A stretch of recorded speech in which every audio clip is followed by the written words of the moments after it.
this morning. And my apologies for Friday. I had a meeting and the technology part did not work for some odd, strange reason.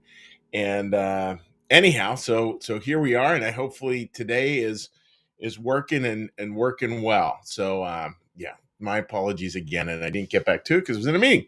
So what we're going to talk about today, friends, is we're going to take a look at a beautiful passage here, and it's I think it's one that's supposed to leave us both with understanding sort of the brokenness of life, as well as how God even takes those broken pieces and blesses those as well. And it's not that, I think it's an important part to start. It's not that God breaks the pieces so that he can bless the pieces. I don't really believe that.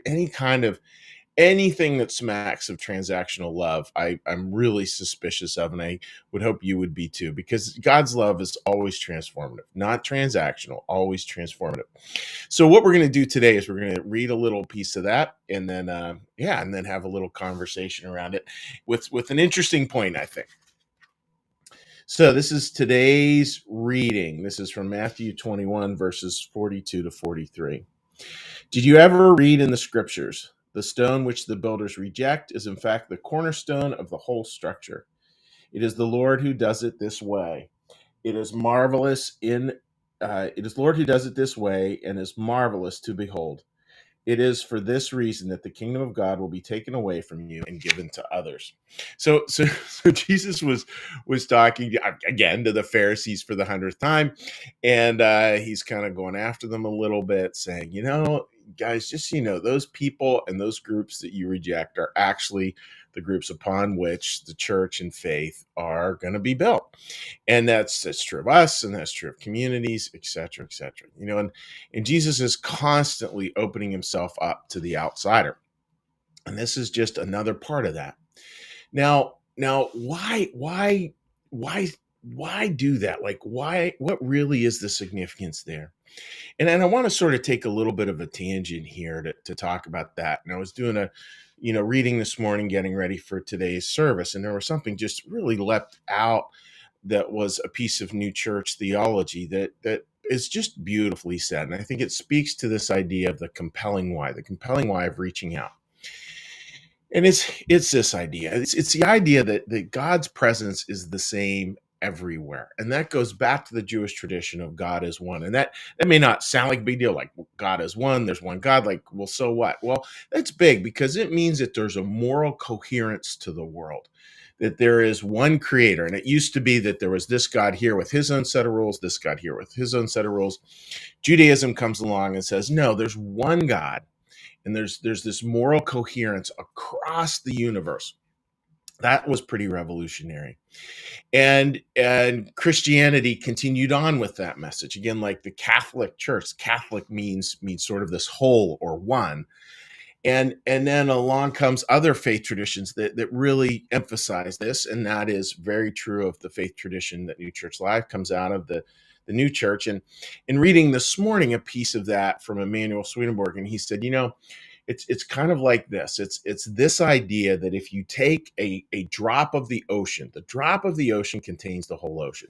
Now, obviously, folks like the scientists out there going, well, that's not true if you do. Well, I get that, but just hold it as a general metaphor.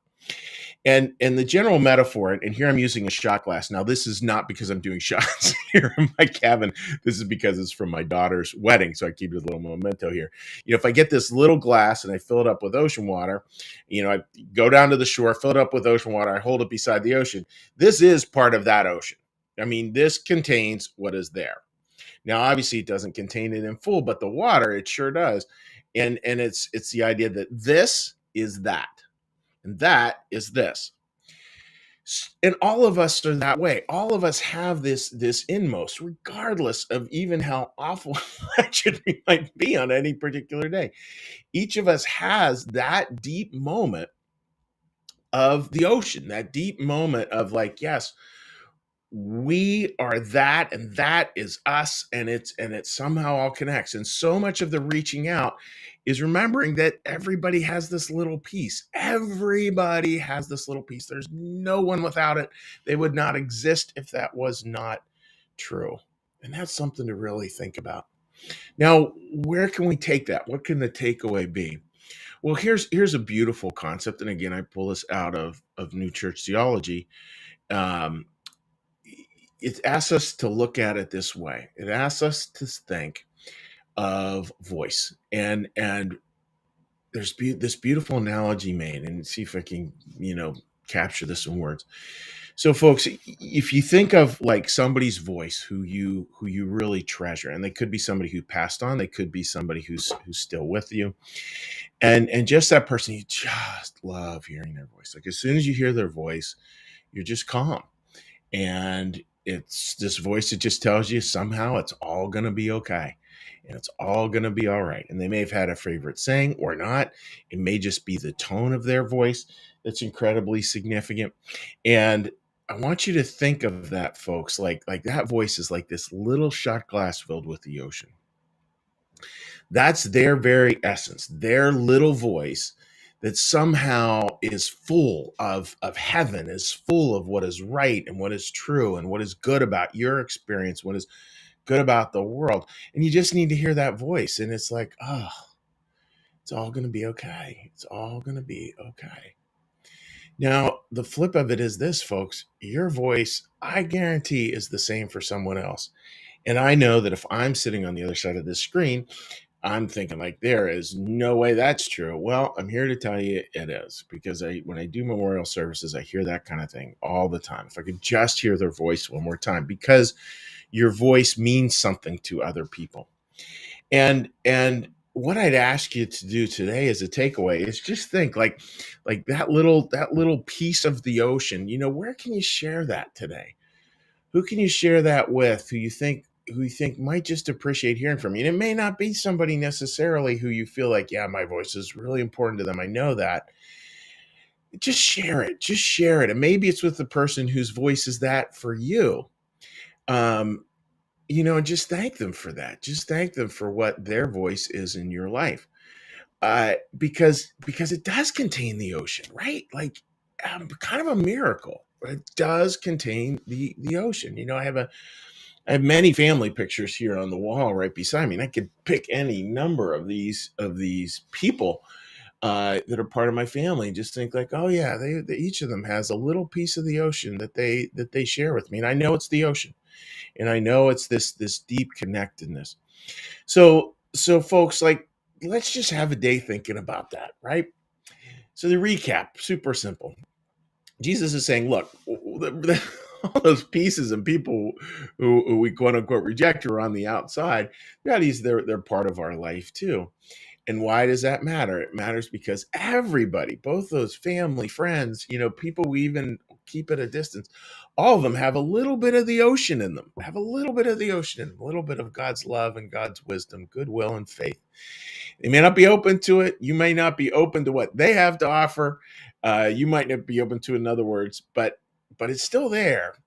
And maybe just find a way to attach to that today, and start in a simple way. Start with family and friends. You don't have to start with finding the silver in the person who you're currently arguing with. Just start with family and friends. See where you can find a little bit of the ocean in them. Because friends, one drop of the ocean is this. One drop of the ocean is the ocean. So that's my thought for today, friends. And what we're going to do now is now we're going to do a little meditation, a little prayer, a little blessing. And then when that's all done, if you leave a comment on one of our platforms, I'll be getting those this morning and then throughout the day. So with that, friends, let's all get a little breath.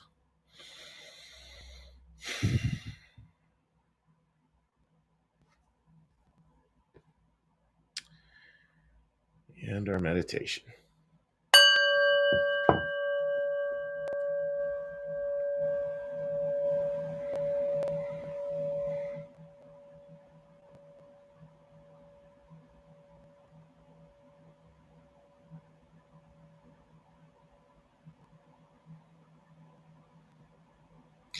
Be still and know that I am God.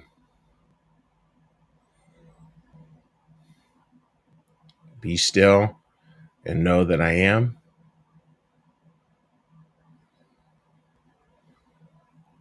Be still and know that I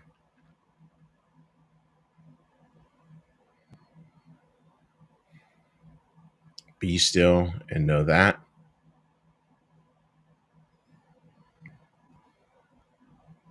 Be still and know.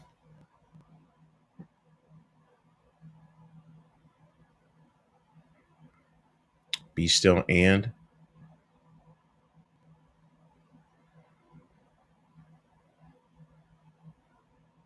be still.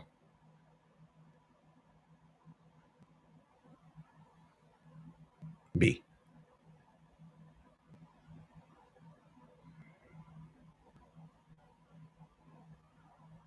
Our Father, who art in the heavens, hallowed be thy name. Thy kingdom come, thy will be done, as in heaven, so upon the earth. Give us this day our daily bread, and forgive us our debts, as we also forgive our debtors. And lead us not into temptation, but deliver us from evil. For thine is the kingdom, and the power, and the glory forever. Amen. May the Lord bless you and keep you. May the Lord make his face to shine upon you and be gracious unto you. May the Lord lift up his countenance upon you and bring you peace and bring you home. Amen. All right, dear friends, let's have a little commentary today. And again, I hope you're all doing incredibly well and you had a great weekend. As always, if you do get a chance to look back on this weekend's service, it was really super special. It was a service we did on chasing beauty, and it is well worthwhile if you get a chance to take a look at it, just in talking about real beauty, what real beauty is, and how beauty actually looks. So all right, so let's take a look here. Marianne, good morning to you, my friend. I hope you're doing well. Merrily, yay, Monday morning and all is right with the world. That's good. That's good. Yeah. For a lot of people, Monday is not that cheery, Merrily, but I'm glad you are reminding us that it indeed can be. Patricia, great to see your little heart there. Martha, my dear friend, hope you're doing well out there in the Midwest. Marianne, Rumi, yeah, Rumi just has. For those of you who don't know the poet Rumi, well worthwhile to Google some of his stuff because it really is incredible. Marcus writes, Good morning to you too, buddy." And as always, Marcus, great job with that music yesterday. That was a really beautiful service. Marianne Sermon writes, and this is a Rumi thing. We're all connected. We're all a drop of the ocean, and together we make the entire ocean. And it just sort of shifts stuff, right, Marianne? Because it doesn't mean my drop is better than your drop, or your drop is better. I mean, it totally equalizes it, and and it creates, right, that beautiful unicity where we're no longer trying to judge or divide, or we're just trying to connect, which is beautiful. Sherry writes, "Good morning. Loving spending every second with extended family right now. Uh, hearing their voices. Uh, yeah, it is. Sherry, it is amazing the way families' voices, just simply hearing them. And I think when we go through challenges, right? Like I think back to 9/11, and the first thing we wanted to do was call our loved ones, even when we knew they were not in New York or anywhere close to New York. We just wanted to hear their voice. And I think that's because we just want to hear that drop of the ocean. Jeannie, good morning to you. Hope you're doing well down there in Maryland. Mary, great to see you joining us today. Hope you're doing very well, and glad it was a little beautiful start to your morning. And Suli out there in the Midwest, welcome aboard as well, my dear friend. So folks, just wishing you all the best today, and just be thinking of the ocean, think of that little drop, and think of this, how you can share it. Just that simple. God bless, folks, and we will see you tomorrow morning. Bye-bye.